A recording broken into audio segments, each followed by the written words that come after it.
Hello, welcome to Silicon Valley Impact on TALRadio. This is Roger Royse, where we do a weekly show every week on some aspect of impact, usually focused here in Silicon Valley, but Silicon Valley, as we say, is more of a mindset than a place.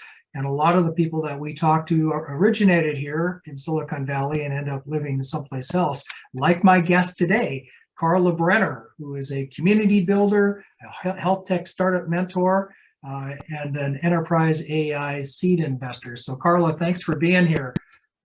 Good to see you. Yeah. I know we've been trying to get this on the calendar for a long time, so I'm glad we finally made it happen.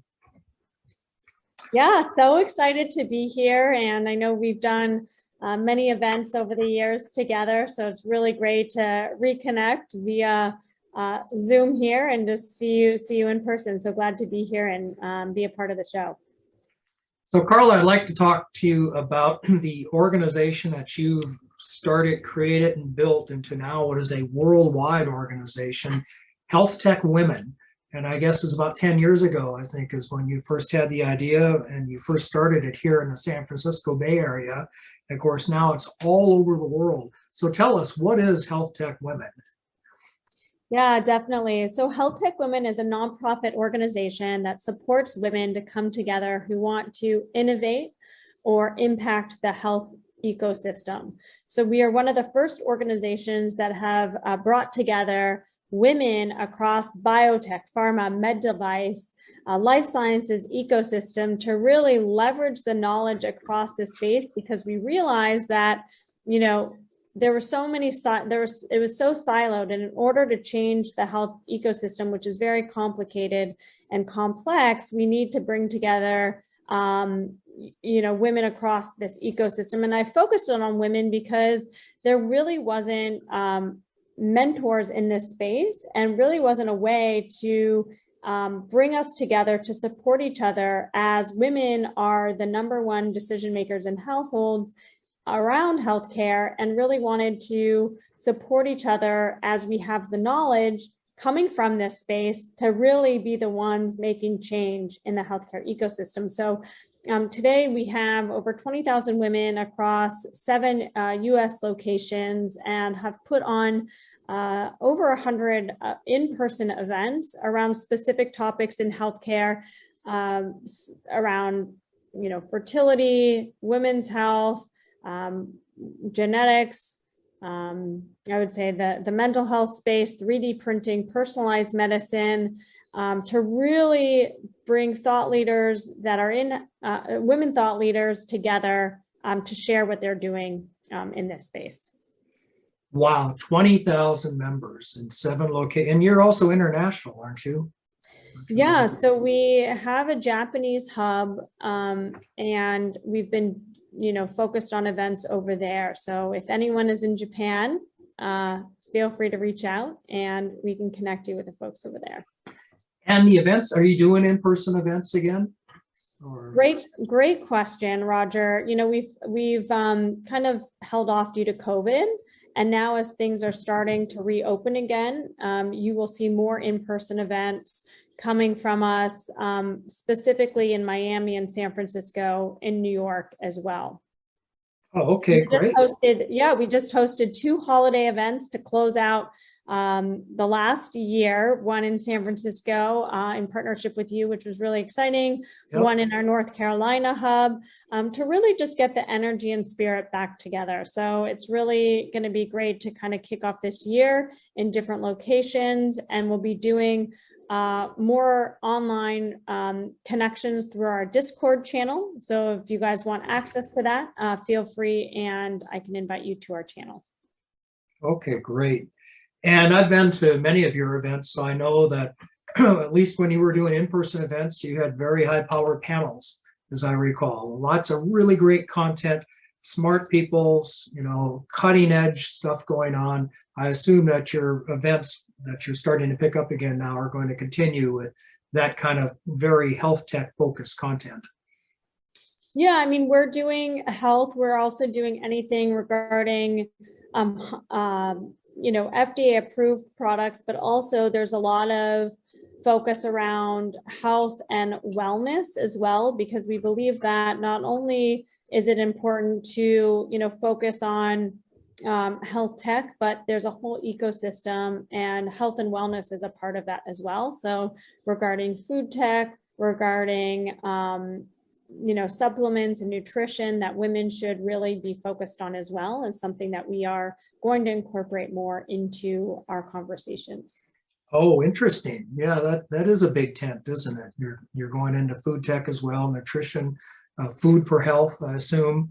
Food for health, yes. Wellness. So it's not just data and robotics and telemedicine. It's everything related to health. Yeah, that's right, Roger. I think as we've transitioned, right, we've really started to understand that it's not only about the products, but also how we feel about ourselves coming from within, and the connections to better understand our health so that we can make more informed decisions on our daily life. So the little tweaks and things make a big impact, and that starts with what you put in your mouth. You have to be a woman to be a member of Healthtech Women? No, actually, we're starting to expand. So although we were focused specifically on our community of women, we are going to extend that to men who support our community of women, but really want to try to focus on our speakers and our panelists to be women, to really let them share what they're doing out there. But we definitely welcome men within our Discord channel to support our women and to really be a part of the conversation. So tell me, Carla, tell me about Femtech. What is it and why now? Yeah, definitely. One of the interesting things is that when we started Healthtech Women, Femtech, as we coined the term, really was not hot. And so years later, it is now hot because investors are realizing, and companies in the space are actually growing exponentially. And Femtech are really just companies that are focused on the feminine market. And that really encompasses everything from, the fertility and family planning to conception to prenatal care to even like baby care or post-pregnancy or support for family planning. And so there's a lot of companies within the space that are really emerging that were never really front of mind for investors, but realize now that this really is a huge opportunity to invest in such a wide variety of women's products. And really, women are the main decision makers of the household, but also healthcare decisions within their home. And so these products that are coming out are very imperative because they're really resonating with women. They connect with all different age groups, and we're seeing success within this space across the fertility market. Modern fertility was recently acquired by Roe. We're going to see more and more of that. Has that been driving it? A lot of consolidation and acquisitions. Is that increasing interest in the space? Because that happens.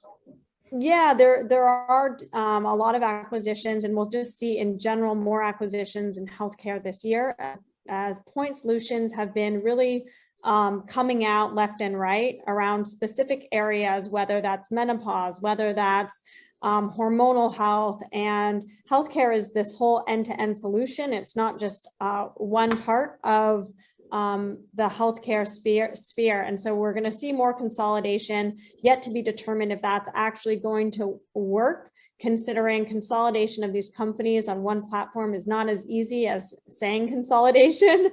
And so, in general, Femtech is really exciting, but it's really only one slew of the healthcare puzzle. But it's one of the biggest and fastest growing areas, it sounds like. I'm just wondering, has COVID had any impact on this? Because it seems to have turned everything upside down in a lot of industries. How is that affecting health tech? Yeah, it's interesting because females, they're going through this hormonal cycle. They want to get pregnant. They weren't able to go see their doctor. They weren't able to go get mammograms when they need the routine visit.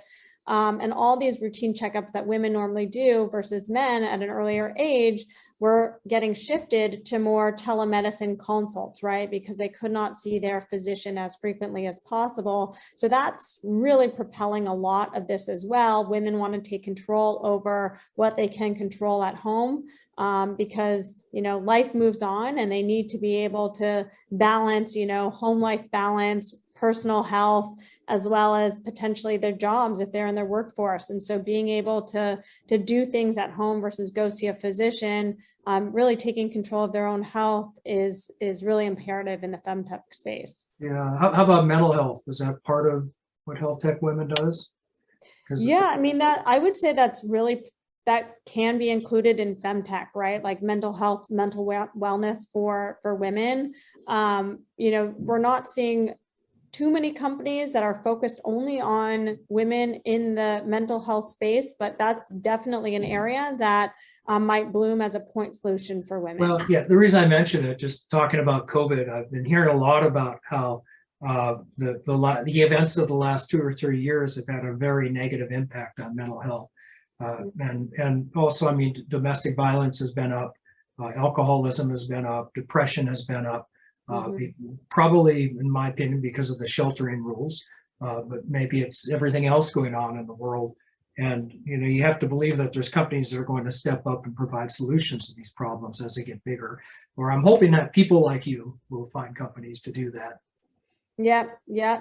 Talking to a few of those companies now, not focused only on mental health, but on different parts of the lifestyle for women. And, I can see that mental health specifically as a point solution for women is an area that, is unmet. And if someone comes up with a solution, I think that that's going to certainly be in high demand. So Carla, what else are you really interested in health tech these days? Yeah, no, great question. And I think there's a lot to be excited about within health tech. And I would say that there's 3 main areas. One is, longevity for personalized health. And what we're really seeing is that people want to live their best life for the longest period in their lifetime.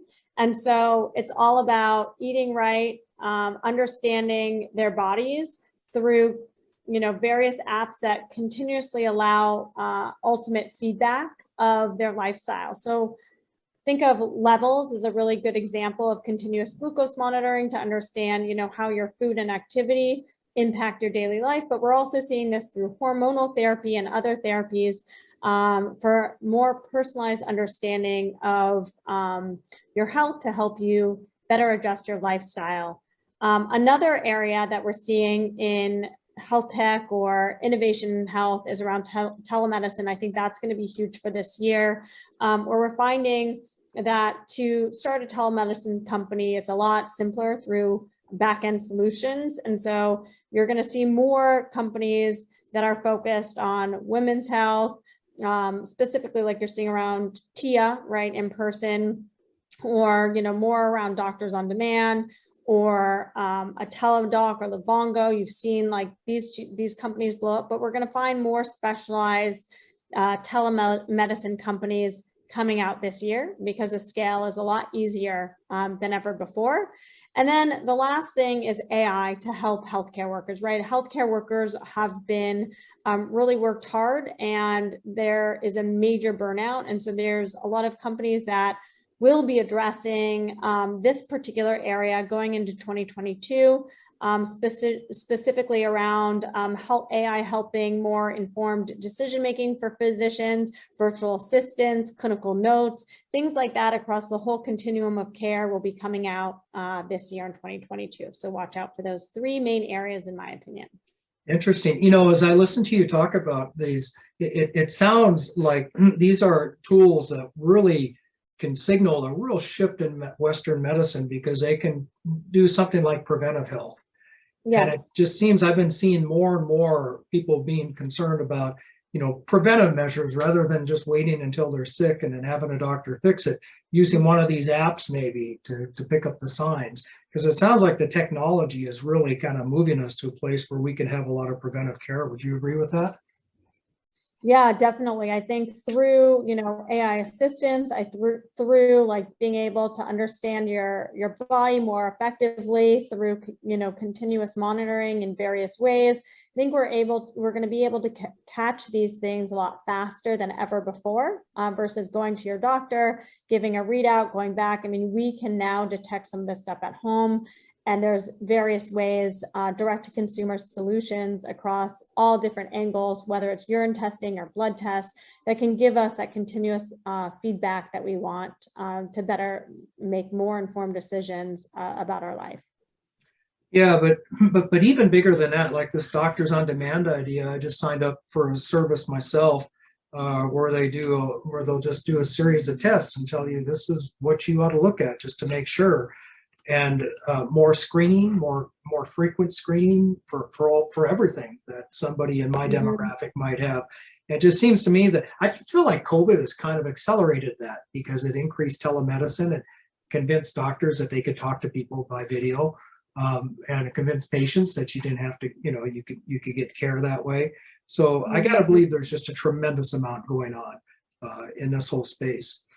The last thing you said was AI. That sounds really interesting to me because there's so much knowledge out there. To think that we could have a robot that could maybe help as a tool gather and help physicians and care providers make diagnosis or other sorts of treatments sounds really powerful to me. What do you think?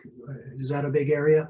Yeah, I mean, we have more and more data now around patients, and we have the tools, right? We have the resources through different infrastructure layers that allow us to collect this data and deliver it a lot faster than ever before. And, we have history of this information. And so being able to leverage AI, right? It's machine learning and detecting things ahead of time, allow us to make better decisions, allow us for our doctors to augment their decisions, right? So to question how they are prescribing medicine or question what they're doing, in a clinical setting, across the continuum of care, really also, to help, rather than them, sitting at the chair, writing their notes after, meeting with the patient, now they can just dictate everything. It's going to go into clinical note taking, and they can spend extra time with the patient versus spending that 30 or 45 minutes writing those notes. So I think it's going to really change the game in how much time, physicians have with their patients, what kind of decisions they're going to have, rather than going to get second and third opinion. They're going to ask their AI assistant, hey, my AI assistant, Alexa or whatnot, what is your recommendation? And if there's a discrepancy, okay, what do we need to dive into a little bit more? And probably prevent some misdiagnosis as well. We've all heard those horror stories. Probably the odds of that go down. So it improves care as well. Well, that is really exciting to think about the future of healthcare. So this is Roger Royse. We're talking with Carla Brenner, the founder of Healthtech Women today on TALRadio. Carla, I want to thank you for being with us today to talk to us about your organization. Congratulations on building such an awesome 20,000 member strong organization, some of the great events you've been putting on the last 10 years, and for your insights today on health tech and the future of healthcare. If somebody wants to learn more about Healthtech Women or about you, how do they reach you? healthtechwomen.org, or they can reach me, Carla at healthtechwomen.com. Okay, well, with that, we're going to go ahead and close. Roger Royse with Carla Brenner of Healthtech Women on Silicon Valley Impact on TALRadio. Thanks for listening. We will see you next time. Thank you, Roger.